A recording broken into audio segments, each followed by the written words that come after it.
this ever happened to you? Running with your dog and they take off and you're left with nothing but the collar and the leash. In today's video, we're going to talk a little bit about how to walk with your dog so they don't pull you all over the place. Welcome back to Min Pin Nation.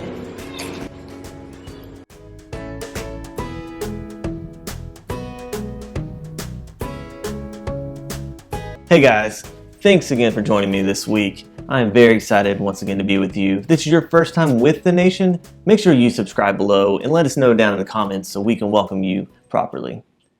So, as we kind of alluded to outside, we want to talk a little bit about how you can walk your dog without them pulling. So, first thing we want to talk about is some of the things that you need to go on a walk with.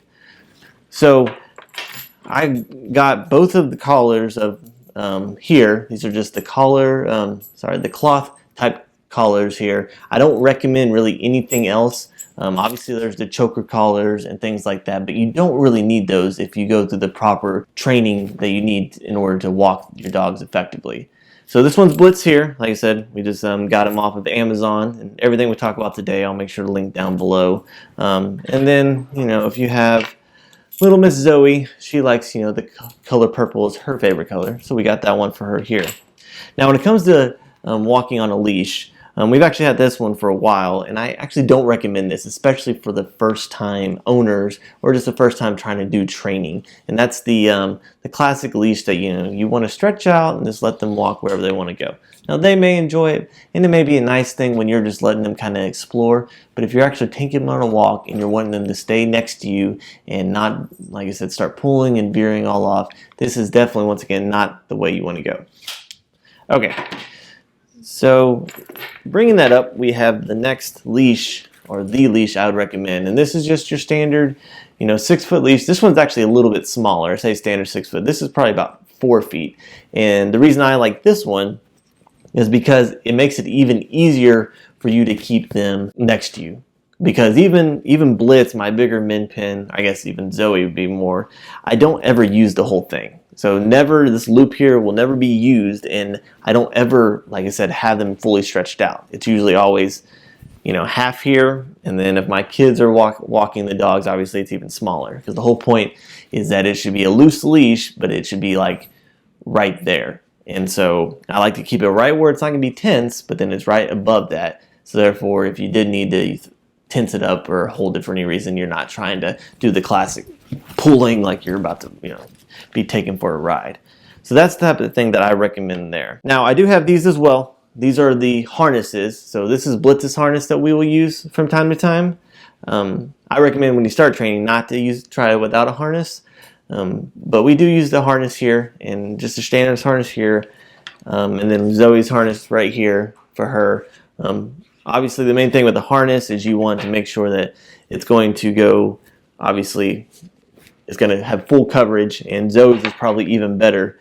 It has the coverage here, and it has 2 clips here, and then it has a spot here you can actually clip the leash, and you can actually run it through this other side as well.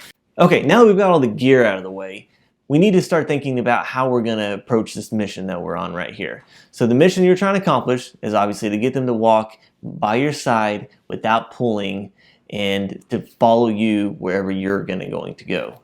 So the first thing you need to do is you need to evaluate their energy.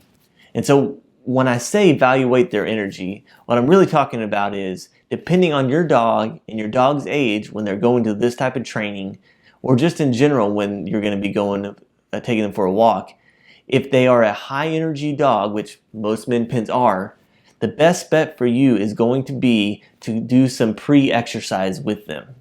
So don't think as I need to take them on a walk for exercise, which is going to happen. You need to think that I'm teaching them how to walk especially, and I need them focused. And the best way to get a dog to focus is to do some pre-playing exercising beforehand.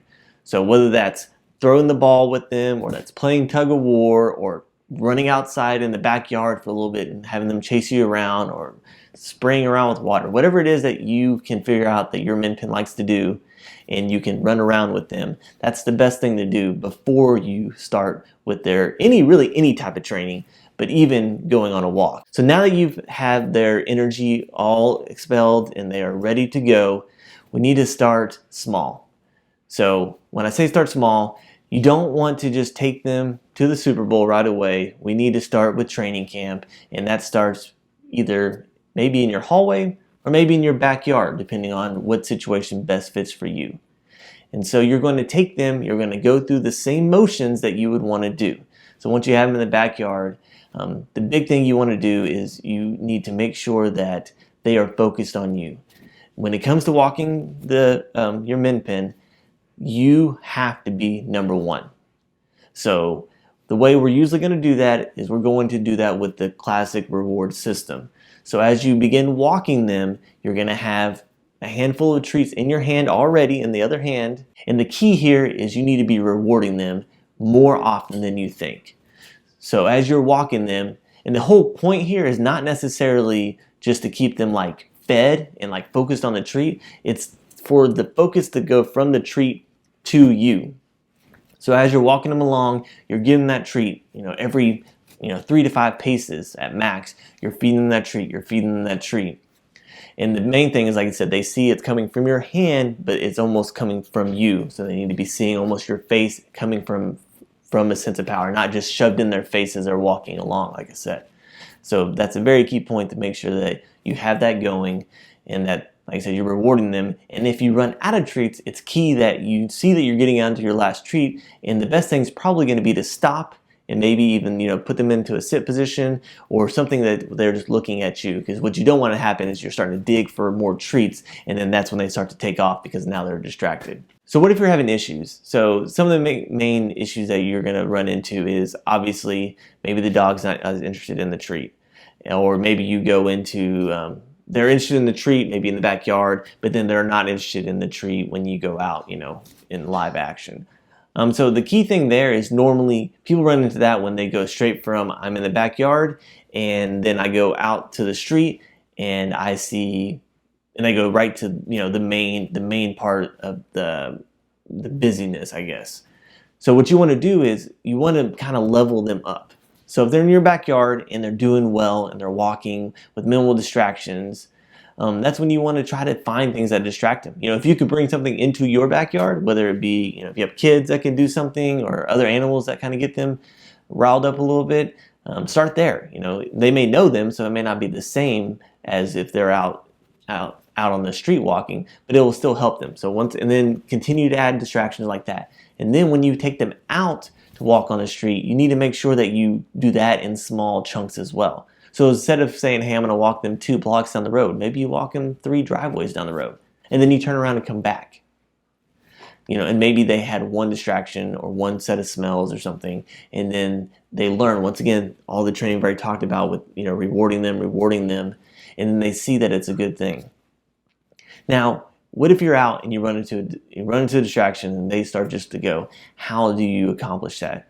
Well, one, if you're walking to a certain destination, make sure that as you get there, you don't excite them more and lose focus, or if they're getting too excited that they start pulling, the best thing is probably just to turn away and walk away.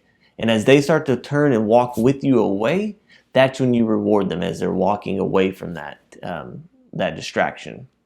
And the other key is kind of like we talked about before in another video, I talked about crate training. And with that, it was kind of, you need to reward them at the moment that they are performing the action. So if they're pulling and they're kind of starting to get wild, stop. And maybe turn your body around and let them to the point that they stop. And once they stop and they show calmness, that's when you reward them. You jump on that reward right away, and then you continue on. So teaching your dog to walk on a leash is one of the most important things you need to do. Another important thing you really need to do with your new puppy or just new dog in general is you need to make sure that you're doing crate training with them. So we did a video right over here where we talked about crate training your min pin and the best methods that I've learned on how to crate train my min pin. So go check out that video next. We'll see you next time, guys.